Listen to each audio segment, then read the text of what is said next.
Small towns are generally painted as being idyllic. You have main streets which are tree-lined and maybe one traffic light. And on Saturday afternoon, you have the jam-packed high school football games. Everybody in the town is there. You have rah-rah cheerleading, and you have gung-ho players. But what they don't tell you generally is that small towns, they're idyllic if you belong. I didn't really belong. I didn't play a sport. I wasn't a cheerleader. I wasn't in the popular crowd. You know the kids who go through the hallways with that swagger and that attitude that says, I belong, and you can only hope to. I wanted to, if I'm honest with myself, but I'm also realistic. I was that overweight, I prefer to say chunky, smart girl. I got good grades, and I was really the kid who everybody would look to, even the teachers, for the answers to the tests. So for me, this was it, and I knew it was going to be okay. And then, in 10th grade, I was called down to the counselor's office. You know that feeling. Mr. Finch needed to tell me something. Tassey, we have something to talk about.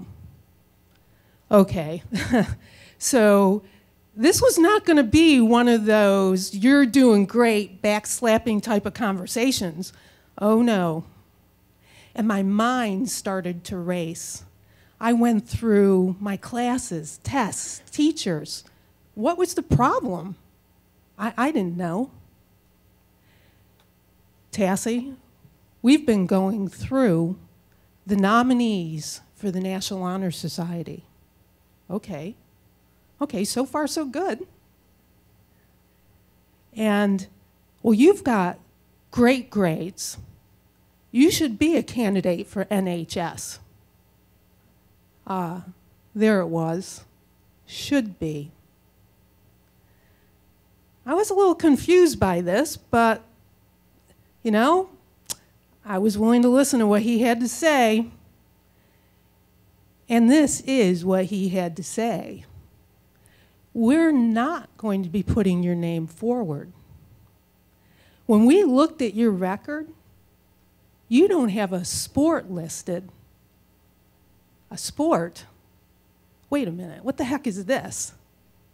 This is National Honor Society, not National Athletic Society. This is my thing. What does sports have to do with any of this? And my mind is still racing, and he's still talking. I think you should join the tennis team. The tennis team. No. I don't want to join the tennis team. Look, you do whatever you have to do, but I don't want to join the tennis team. I don't want to join any team.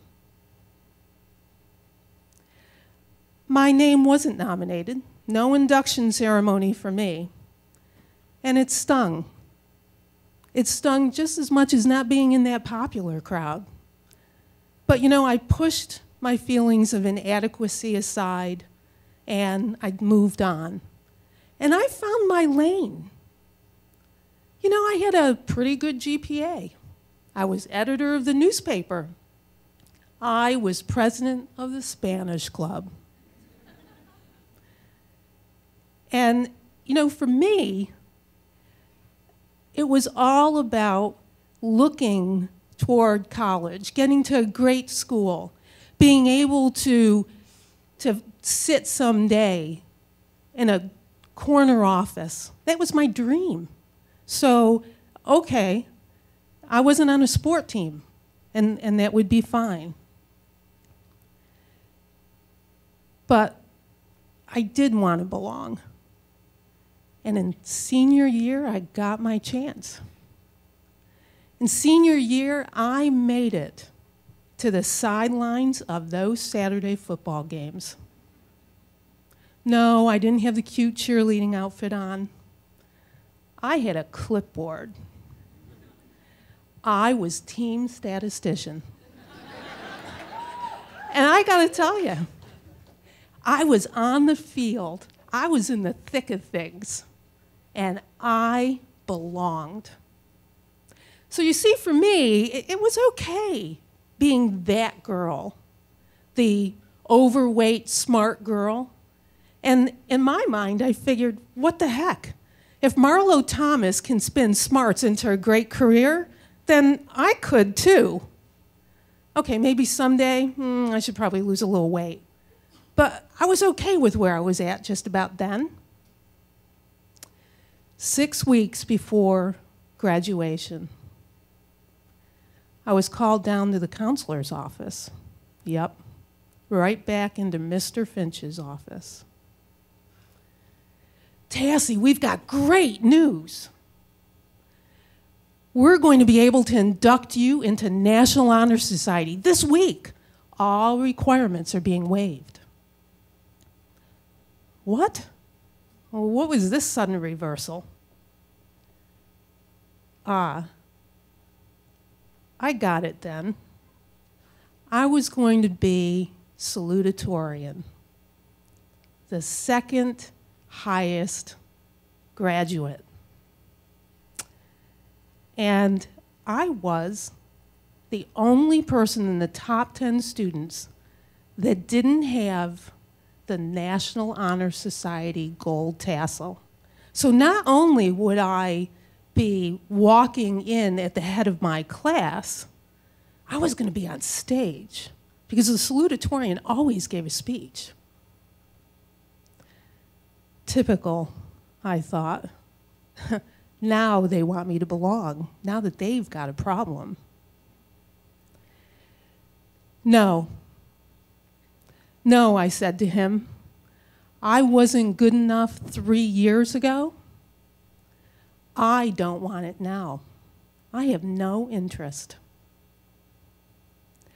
On graduation day, I walked and I gave a great uplifting speech, and I didn't wear a damn gold tassel. And I was pretty proud.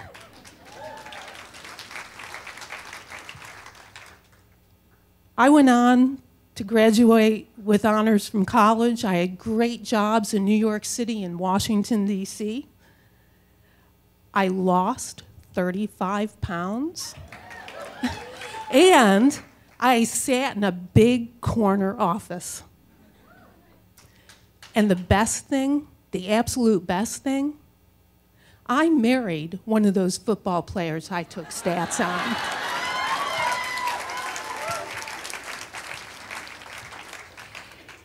"10 years, it's the 10th class reunion, 10th year class reunion, and I was determined. I was determined to go back.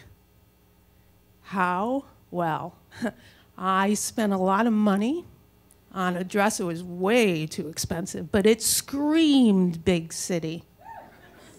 And it really showed off my figure.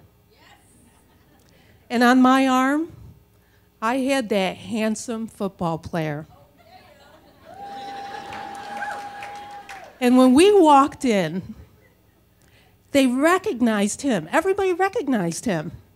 Football player, right? And they said to him, well, what are you doing here? This isn't your year. This isn't your reunion. And he said, no, but it's my wife's. Your wife? Who's your wife? I was standing right there, and they didn't recognize me. I gotta tell you, I probably had a smile that went from ear to ear. Matter of fact, I'm pretty sure I did. That night, I won the Most Changed award.